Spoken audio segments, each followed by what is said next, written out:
Hello everyone. In today's SP lecture, we are in chapter number 4, issue of debenture, and we are going to see procedure of issue of debenture. So let's move on to ebook.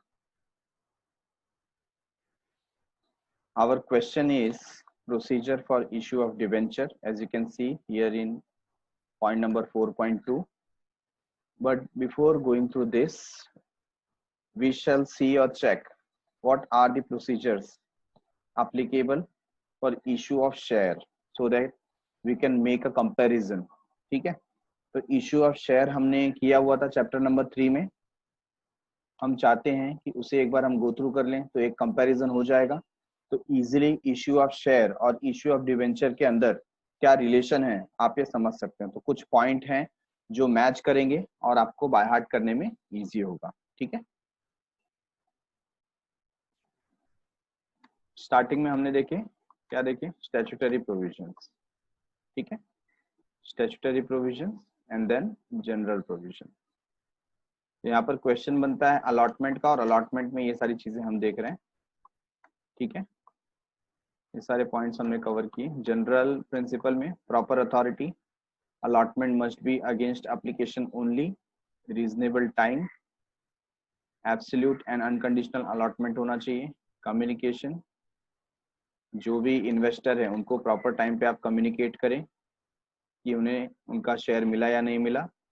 Allotment should not be contravention of any other law. ठीक है, तो किसी दूसरे law का contravention नहीं होना चाहिए.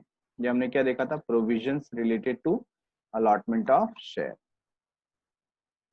अब जब हमने इसको देख लिया है तो हमें क्या समझ में आता है, बेसिकली ये जो भी प्रोविजंस बात किए गए, तो इश्यू ऑफ शेयर से रिलेटेड आपको करना क्या होता है. स्टार्टिंग में देखो, आप बोर्ड मीटिंग करते हो एंड यू डिसाइड कितने अमाउंट का कैपिटल आपको रेज करना है, और वो जो कैपिटल है उसके लिए कितना अमाउंट ऑफ शेयर आपको मार्केट में इशू करना पड़ेगा. तो इसे हम लोग बोलते हैं प्रिलिमिनरी डिसीजंस. क्या बोलते हैं, प्रिलिमिनरी डिसीजंस. तो हम पहले प्रिलिमिनरी बोर्ड मीटिंग करते हैं, उसमें सारा डिसीजंस होता है.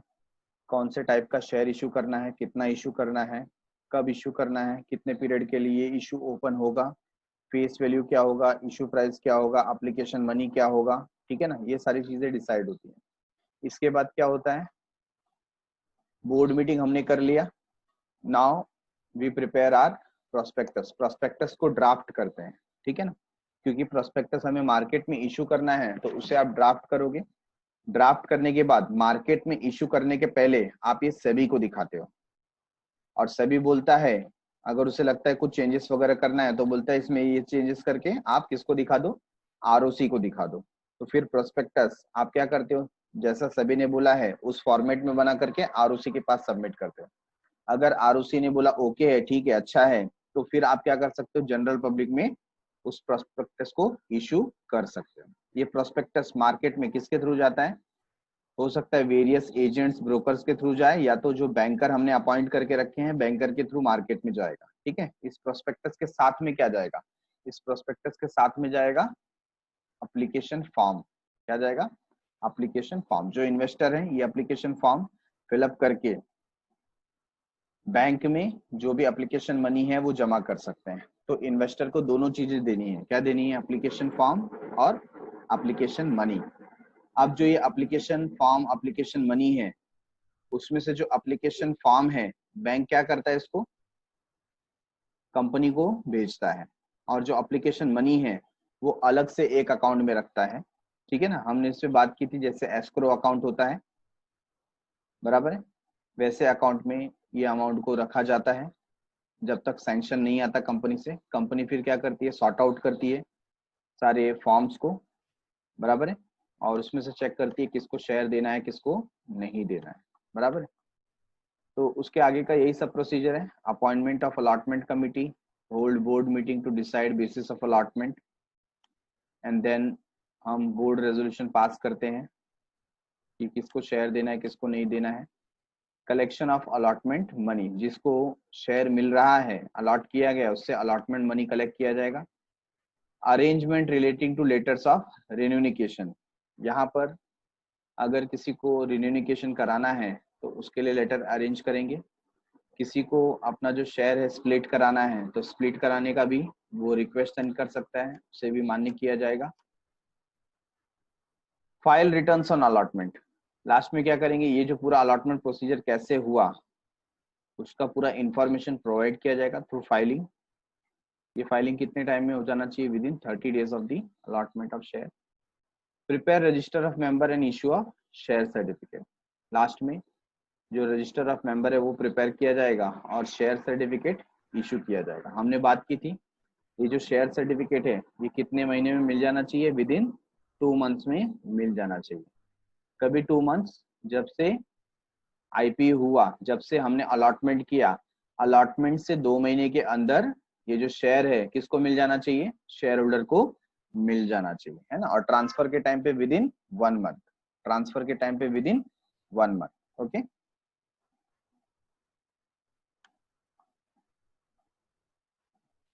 सो अभी हमें पता चल गया procedure of provisions related to issue of share. Now we are moving towards issue of debenture. तो अब हमारे सामने है procedure for issue of debenture. Debenture अगर आप इशू करते हैं तो क्या करना होगा, क्या प्रोसीजर है उसके, है ना। प्रोसीजर देख रहे हैं हम लोग। First point, pass resolution in board meeting. तो क्योंकि आप लोन ले रहे हैं तो आपको सबसे पहले इसकी अथॉरिटी से बात करना पड़ेगा। तो लोन लेने की अथॉरिटी किसके पास है, बोर्ड ऑफ डायरेक्टर्स के पास, है ना। तो सबसे पहले हम क्या करेंगे, बोर्ड मीटिंग रखेंगे और इस बोर्ड मीटिंग में रेजोल्यूशन पास किया जाएगा कि कितने अमाउंट का लोन लेना है in the form of debenture, debenture के फॉर्म में कितने अमाउंट का लोन लेना है, ठीक है। Next, extra ordinary general meeting. अगर लोन का अमाउंट बड़ा है, कितना है वो हम बाद में देखेंगे, लेकिन लोन का अमाउंट अगर बड़ा है तो हमें general public in the sense जो हमारे जनरल शेयर होल्डर हैं उनसे भी परमिशन लेना पड़ेगा। तो उनसे परमिशन लेने के लिए हम लोग ईओजीएम या एक्स्ट्रा ऑर्डिनरी जनरल मीटिंग ये बुलाएंगे। Filing with registrar of companies, ROC के पास हम फाइल करेंगे, बताएंगे कि हमें डिवेंचर इशू करना है, ठीक है। जो हमारा प्रोस्पेक्टस है वो चेक करेगी आरओसी, और तब तक हम क्या करेंगे, किसी एजेंसी से, है ना, हमने देखा था क्रिसिल जैसी एजेंसी है, तो ऐसी एजेंसी से हम क्या ले लेंगे, क्रेडिट रेटिंग ले लेंगे। Then enter into underwriting agreement. हमें अगर डाउट होता है कि हमारा मिनिमम सब्सक्रिप्शन का क्राइटेरिया अगर हम अचीव नहीं कर पाए तो फिर सेफर साइड के लिए हम किससे अपॉइंट करेंगे, अंडरराइटर को अपॉइंट करेंगे। Issue of prospectus offer letter, letter of offer. तो इन केस ये जो आरओसी है, आरओसी ने सैंक्शन कर दिया कि यस आपका जो प्रोस्पेक्टस है वो प्रॉपर है, बहुत अच्छा है, तो हम क्या कर सकते हैं, उसको मार्केट में इश्यू कर सकते हैं। और अगर आप प्राइवेट प्लेसमेंट करना चाहते हो किसका, डिवेंचर का, तो आप ऑफर लेटर या लेटर ऑफ ऑफर आपको इश्यू करना पड़ेगा। फिर आप क्या करेंगे, एक सेपरेट बैंक अकाउंट ओपन करेंगे शेड्यूल बैंक में, जहां पर ये जो सारे एप्लीकेशन फॉर्म है वो जमा हो सके और जो एप्लीकेशन मनी है वो आ सके। Receiving application money, application form के साथ हमें क्या मिलेगा, एप्लीकेशन मनी मिलेगा, है ना। तो ये हम रिसीव करेंगे। तो ये जो एप्लीकेशन मनी है वो किसके पास रह जाएगा, बैंक के पास रह जाएगा, और हमारे पास क्या आएगा, फॉर्म आएगा। Again we will hold board meeting. अब हम डिसाइड करेंगे, ठीक है, क्या डिसाइड करेंगे, किसको डिवेंचर देना है और किसको डिवेंचर नहीं देना है। तो ये डिसीजन के बाद इश्यू ऑफ डिवेंचर सर्टिफिकेट, जिसको जिसको डिवेंचर देना है उसके लिए डिवेंचर सर्टिफिकेट प्रिपेयर किया जाएगा। और हमने अभी ऊपर पढ़ा कि डिवेंचर सर्टिफिकेट कितने टाइम में पहुंचना चाहिए, विद इन 6 month, 6 month में पहुंचना चाहिए। Make entries in the register of debenture, तो इनका जो सेपरेट रजिस्टर है, रजिस्टर ऑफ डिवेंचर, उसमें फिर एंट्री किया जाएगा। Name of debenture holder, number of debenture held, types of debenture, maturity period, amount of interest, rate of interest, है ना, और मोड ऑफ पेमेंट, ये सारी चीजें लिखी जाएंगी रजिस्टर ऑफ डिवेंचर में। ओके, तो एक एक करके रीड करते हैं अभी। फर्स्ट पॉइंट क्या था, pass resolution in the board meeting. तो सबसे पहला तो आपका बोर्ड मीटिंग होगा, बिकॉज मैंने बताया authority to issue debenture is in the hand of board of director, board of director के हैंड में, है ना, इशू करना authority. In the board meeting following resolution have to be passed. क्या resolution pass करना पड़ेगा? पहला, amount and type of debenture to be issued. कितने अमाउंट का और कौन से टाइप का डिवेंचर है ये आपको बताना पड़ेगा। कहां पर? बोर्ड मीटिंग में। तो इसके लिए रेजोल्यूशन पास होगा। To be issued and the terms and condition for issue. तो आपको ये भी बताना पड़ेगा कि इसके इशू के टर्म्स एंड कंडीशंस क्या क्या हैं। ठीक है, तो पहला तो अमाउंट, दूसरा टाइप्स और तीसरा टर्म्स एंड कंडीशन, ये बताना पड़ेगा। नंबर 2, अप्रूव प्रोस्पेक्टस और ऑफर लेटर और लेटर ऑफ ऑफर। अप्रूव मतलब जितने भी बोर्ड ऑफ डायरेक्टर है सबके सामने प्रोस्पेक्टस रखा जाएगा या ऑफर लेटर रखा जाएगा या लेटर ऑफ ऑफर रखा जाएगा। उनको बोला जाएगा उनको कि आप पढ़ के बताइए आप ये अप्रूव कर रहे हैं कि नहीं कर रहे हैं। अगर आप अप्रूव कर देते हैं तो हम इसे फिर किसके पास भेज देंगे? आरओसी के पास भेज देंगे। ठीक है ना, चेकिंग के लिए। Next, approve appointment of debenture trustee. हमने अगर कोई डिवेंचर ट्रस्टी डिसाइड करके रखा है तो उसके ऊपर डिस्कशन होगा और अप्रूवल दिया जाएगा and get their return consent. और उनका कंसेंट, वो कंपनी के बारे में क्या बोलते हैं, है ना, तो उनका एक कमेंट लिया जाएगा। बहुत बार होता है ना कि ऐसे जो कमेंट होते हैं वो क्या करते हैं? इन्फ्लुएंस करते हैं। तो डिवेंचर ट्रस्टी लिखेगा कि I have good trust over this company, इसके लिए मैं इसके साथ में आया हूं और उसका ट्रस्टी बनने के लिए रेडी हुआ हूं और मैं आप सभी का आह्वान करना चाहूंगा कि आप भी आइए और इस डिवेंचर में इन्वेस्ट कीजिए। ठीक है ना, तो ऐसा एक ट्रस्ट वर्दी स्टेटमेंट लिया जाएगा किससे? डिवेंचर ट्रस्टी से। और उसको कहाँ लिखा जाएगा? प्रोस्पेक्टस में लिखा जाएगा। तो उसका कंसेंट वगैरह हम ले लेंगे, उसको अपॉइंट कर लेंगे। Authorise board to create charge on asset of the company. फिर यहाँ पर बोर्ड को अथॉरिटी दी जाएगी कि वो चार्ज और असेट जो है वो क्रिएट कर सके कंपनी के एसेट पे। Call extraordinary general meeting if the board's borrowing power need to be increase.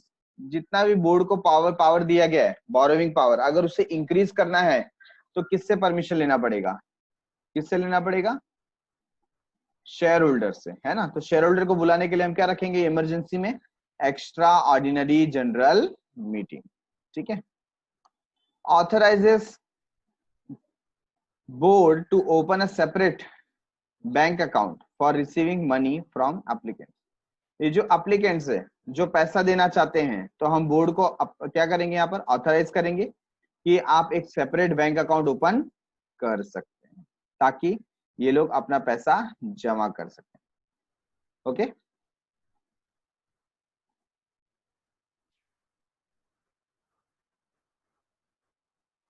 Fifth point लेते हैं यहाँ पे, call extraordinary general meeting if the board's borrowing power needs to be increase.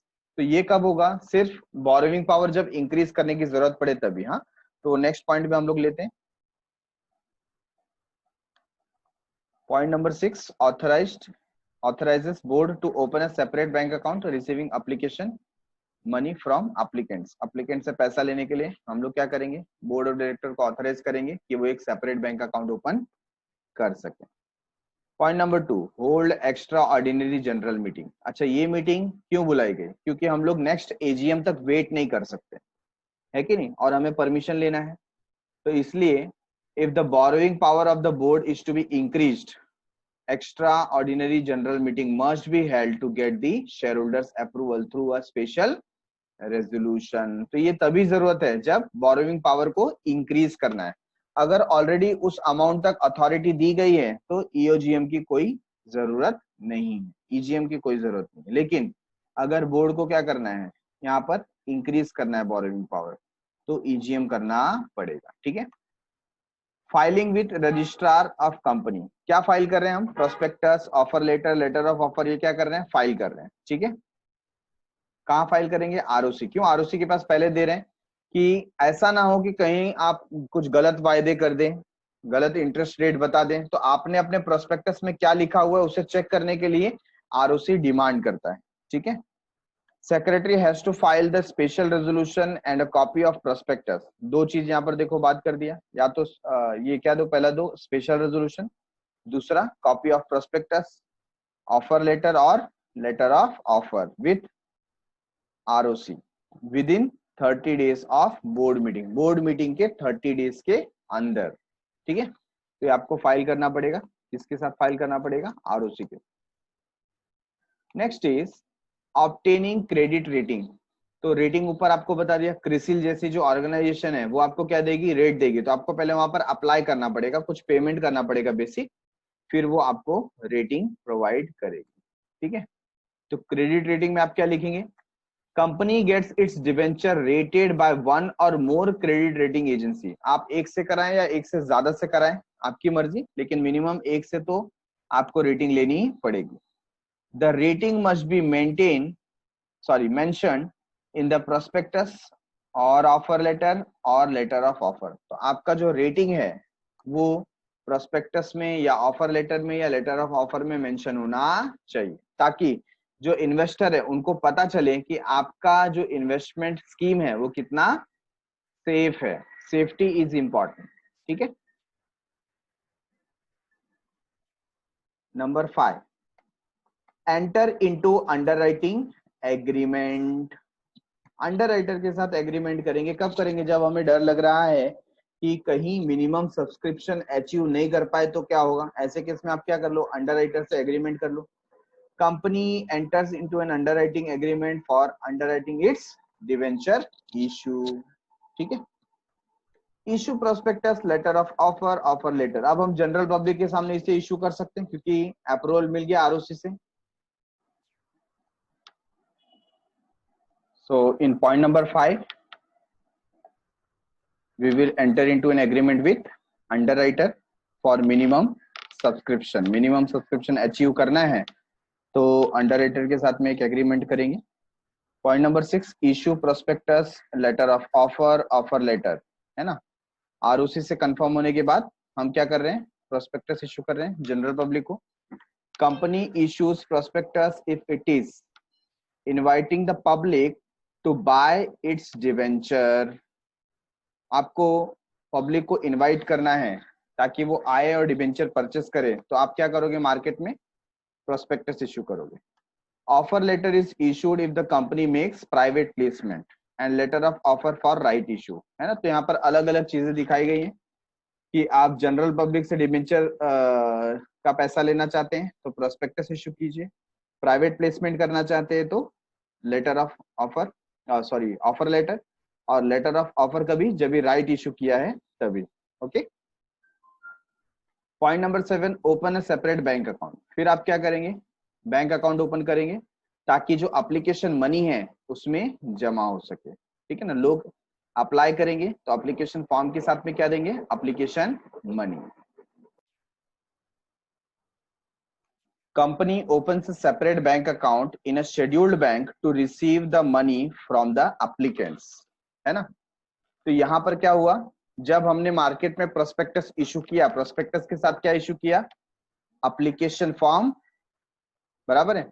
Public read करेगी prospectus, application form fill up करेगी और form के साथ क्या सबमिट करना है, एप्लीकेशन मनी। और ये जो एप्लीकेशन मनी है ये एक शेड्यूल बैंक में जहां पर हमने अकाउंट ओपन किया है वहां जाकर डिपॉजिट हो जाएगा, बराबर है। अब कंपनी के बैंक के पास पैसा आ गया, ठीक है, और जो बैंक है, बैंक के पास जो एप्लीकेशन फॉर्म है वो एप्लीकेशन फॉर्म बैंक कहाँ भेजेगी, कंपनी के पास। ठीक है, तो अभी वही देख रहे हैं हम, receiving application money. Subscriber will submit their application along with the required amount to the specified bank within the time period mentioned in the prospectus or letter of offer or offer letter। तो जो subscriber है वो पैसा देंगे application money का। Hold board meeting, अब हम board meeting held करेंगे आफ्टर द इशू क्लोज, जब इशू पूरा क्लोज हो जाता है, बंद हो जाता है, a board meeting is held to decide and approve the allotment of debenture. तो यहाँ पर हम डिसाइड करते हैं, लेकिन डिसीजन कब लेंगे, जब ओवर सब्सक्रिप्शन होगा। क्या होगा, ओवर सब्सक्रिप्शन। अगर अंडर सब्सक्रिप्शन हुआ तो क्या होगा, सबको डिवेंचर देना है, उसमें कोई डिसीजन लेने वाली बात नहीं है। तो डिसीजन कब लेना पड़ता है, जब हमें ओवर सब्सक्रिप्शन का सामना करना पड़े। ठीक है,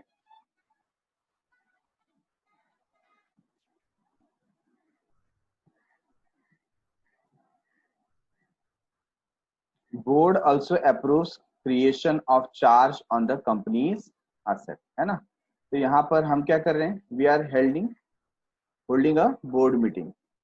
तो जब इश्यू हो गया after the issue close a board meeting is held to decide and approve the allotment of debenture. मैंने बताया कि जब ओवर सब्सक्राइब होगा तब हमें डिसाइड करना है किसको डिबेंचर देना है, किसको डिबेंचर नहीं देना है, ठीक है ना। उसके बाद board also approves creation of charge on the companies asset. यहाँ पर जो डिबेंचर ट्रस्टी हमने अपॉइंट किया था उसे क्या देना पड़ेगा, चार्ज और असेट। तो यहाँ पर उसका अप्रूवल दिया जाएगा कि कितना अमाउंट कलेक्ट हुआ है, उसके अगेंस्ट में कितना हमें चार्ज और असेट देना है, ठीक है। Number 10, issue of debenture certificate. अभी डिबेंचर सर्टिफिकेट क्या किया जाएगा, प्रिंट किया जाएगा, प्रिपेयर किया जाएगा। The allotment procedure has to be completed within 60 days from the receipt of the application money, है ना। ये किसकी बात करें, डिबेंचर के अलॉटमेंट की बात करें। और कितने दिन में कंप्लीट होना चाहिए, 60 डेज में कंप्लीट होना चाहिए, ठीक है।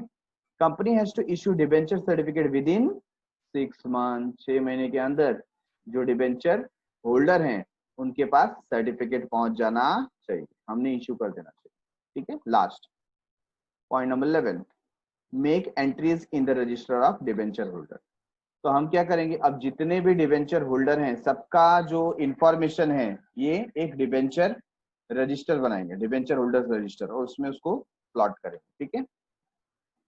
Secretary has to make entries in the register of debenture holder within 7 days after the board approval of allotment। तो 7 दिन के अंदर आपको करना है जब से allotment का अप्रूवल हुआ है। However, if the debenture are issued in demat form, अगर demat form में debenture issue किए गए हैं, company does not maintain the register of debenture holder। तो कंपनी को कुछ मेंटेन करने की जरूरत नहीं है क्योंकि उनका ऑटोमेटिक रिकॉर्ड क्रिएट हो जाता है, क्योंकि वो डीमेट अकाउंट यूज कर रहे हैं। कौन सा अकाउंट यूज करें, इलेक्ट्रॉनिक फॉर्म डीमेट अकाउंट, ठीक है। अगर डीमेट अकाउंट यूज नहीं कर रहे हैं तो within 7 days from the date of approval of the allotment उनका नाम रजिस्टर ऑफ डिबेंचर होल्डर में रिकॉर्ड हो जाना चाहिए।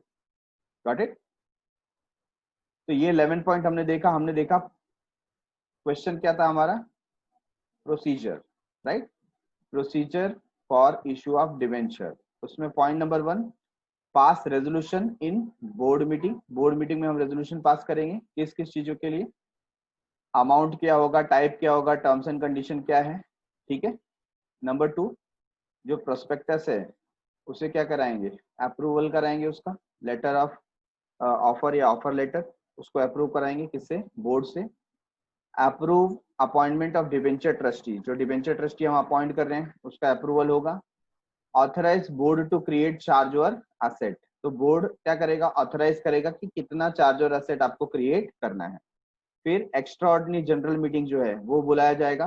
क्यों बुलाया जाएगा, अगर आपको अपना जो बोरोविंग पावर कैपेसिटी है उसको इंक्रीज करना है, जो अथॉरिटी बोर्ड ऑफ डायरेक्टर को मिला था, तो आपको शेयर होल्डर से पूछना पड़ेगा, इसके लिए ईओजीएम बुलाया जाएगा।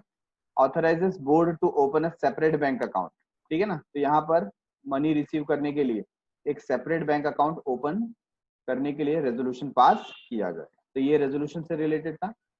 फिर ईओजीएम हो गया, हमने जो भी इंफॉर्मेशन है prospectus, letter of offer, offer letter ROC के पास दिया। एक क्रेडिट एजेंसी या उससे ज्यादा से हमने क्या ले लिया, क्रेडिट रेटिंग ले लिया। अंडरराइटर को अपॉइंट कर लिया, क्यों अपॉइंट कर लिया, मिनिमम सब्सक्रिप्शन के लिए। फिर प्रोस्पेक्टस जो है हम क्या करेंगे, इशू करेंगे ओपन मार्केट में, और एक सेपरेट बैंक अकाउंट ओपन हो जाएगा ताकि एप्लीकेशन मनी उसमें आ सके। और जैसे ही एप्लीकेशन मनी इसके अंदर आएगा, एप्लीकेशन मनी आने के बाद बोर्ड मीटिंग हम लोग कंडक्ट करेंगे। ये बोर्ड मीटिंग में डिसाइड किया जाएगा किसे डिबेंचर देना है, किसे नहीं देना है। और ये देने के बाद हम डिसाइड करेंगे, अप्रूव करेंगे कि कितना चार्ज और एसेट क्रिएट करना है, ठीक है। और ये जो डिबेंचर सर्टिफिकेट है, ठीक है ना, ये इशू हो जाएगा विद इन 6 मंथ, 6 महीने के अंदर इशू हो जाना चाहिए, डिबेंचर होल्डर तक पहुंच जाना चाहिए। और at the last make entries in the register of debenture holder, कितने दिन के अंदर, with in 7 days from the approval of allotment, जब से अलॉटमेंट होता है उसके 7 डेज के अंदर। डिबेंचर ट्रस्टी 5 मार्क्स का क्वेश्चन आ सकता है, specific for issue of debenture, वहां पर आपको पूछा जा सकता है, explain who is debenture trustee. A company which issues prospectus or invites more than 500 person, देखो पहले ही क्लियर कर दिया कि डिबेंचर ट्रस्टी आपको कब अपॉइंट करना है, व्हेन इट इज कंपलसरी। तो जब कंपनी प्रोस्पेक्टस इशू करेगा, मतलब प्रोस्पेक्टस इशू करने का मतलब ये है कि ये जनरल ऑफर कर रहा है, पब्लिक ऑफर कर रहा है कि नहीं, या प्राइवेट प्लेसमेंट कर रहा है। तो प्राइवेट प्लेसमेंट में तो कैसा होता है, 200% तक जाता है। तो यहाँ पर रिक्वायरमेंट क्या दिया है, invites more than 500%, invites more than 500%। या तो आप प्रोस्पेक्टस इशू कर रहे हो या 500 लोगों से ज्यादा को इनवाइट कर रहे हो, क्या करने के लिए, डिवेंचर परचेस करने के लिए। To buy its debenture has to appoint one or more debenture trustee, उसको एक या एक से ज्यादा, है ना, क्या करना पड़ेगा, डिवेंचर ट्रस्टी अपॉइंट करना पड़ेगा। Company issuing secure debenture also must appoint debenture trustee. देखो क्या बोल दिया, अगर आप सिक्योर डिवेंचर इशू कर रहे हो तो भी आपको किसको अपॉइंट करना पड़ेगा, डिवेंचर ट्रस्टी को अपॉइंट करना पड़ेगा। Debenture trustee are institutions which protect the interest of the debenture holder. देखो यहाँ पर क्या बता दिया, आर द इंस्टीट्यूशन, ये कोई नेचुरल पर्सन नहीं है, इंस्टीट्यूट है, क्योंकि डिवेंचर का वैल्यू काफी ज्यादा होता है। तो यहाँ पर डिवेंचर ट्रस्टी के पास भी क्या होना चाहिए, एक पेइंग कैपेसिटी होनी चाहिए, हैंडलिंग कैपेसिटी होनी चाहिए, है ना।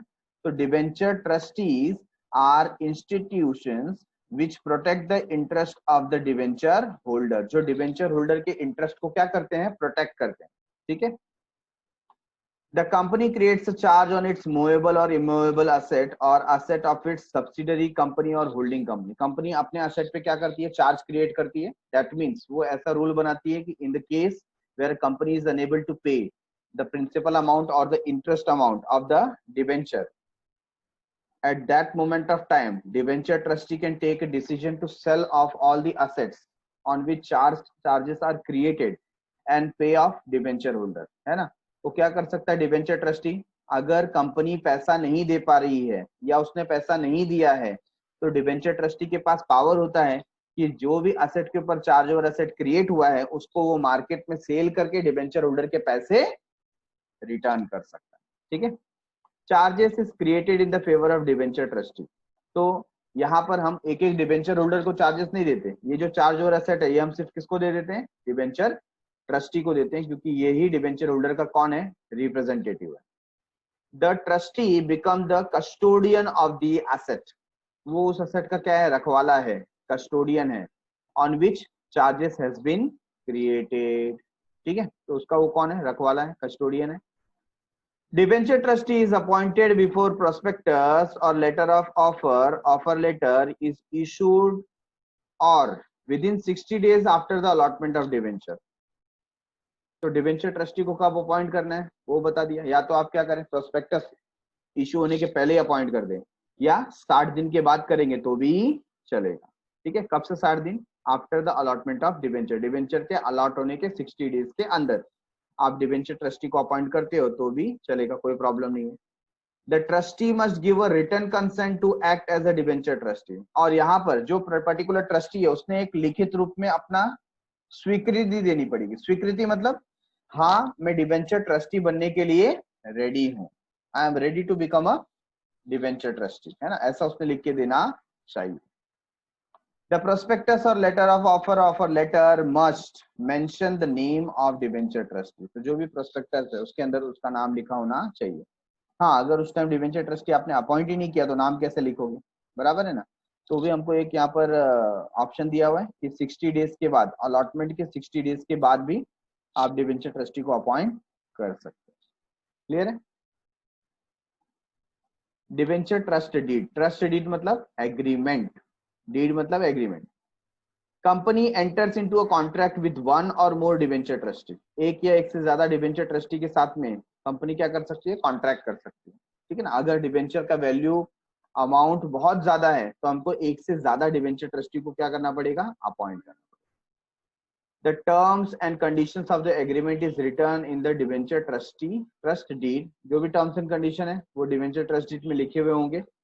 It is a legal instrument conveying the asset of the company to the trustee। ये एक legal क्या है, इंस्ट्रूमेंट है जिसके थ्रू हम अपने कंपनी के जो assets के चार्जेस हैं ये किसको दे देते हैं, डिवेंचर ट्रस्टी को देते हैं, ठीक है। The deed also defines the rights of debenture holder and the duties and powers of debenture trustees। यहाँ पर ये जो डीड है वो बताता है कि डिबेंचर होल्डर के क्या राइट्स हैं और डिबेंचर जो ट्रस्टी है उसके पास क्या क्या पावर्स अवेलेबल है, ये इस ट्रस्ट डीड में लिखा होगा। Company has to execute the deed within 3 months. Company को 3 महीने के अंदर क्या करना पड़ेगा, ये डीड को एग्जीक्यूट करना पड़ेगा, इंप्लीमेंट करना पड़ेगा of closure of the issue, जब से इश्यू क्लोज हुआ है उसके 3 महीने के अंदर। The member as well as debenture holder can inspect the deed and also get a copy of it by paying a certain fees। जो मेंबर है, मेंबर मतलब कौन, शेयर होल्डर, और जो डिबेंचर होल्डर है वो चाहे तो इस एग्रीमेंट को चेक कर सकते हैं और उसकी कॉपी लेना चाहे तो कॉपी भी वो मंगा सकते हैं bye paying certain nominal fees, कुछ छोटी मोटी फीस पे करके उसकी जेरोक्स कॉपी वो मंगा सकते हैं। ठीक है, तो यहाँ पर वही चीज लिखा है, company has to execute the deed within 3 months of closure of the issue. जब से इशू क्लोज हुआ है उसके 3 महीने के अंदर इस डीड को क्या करना पड़ेगा, एग्जीक्यूट करना पड़ेगा। Got it?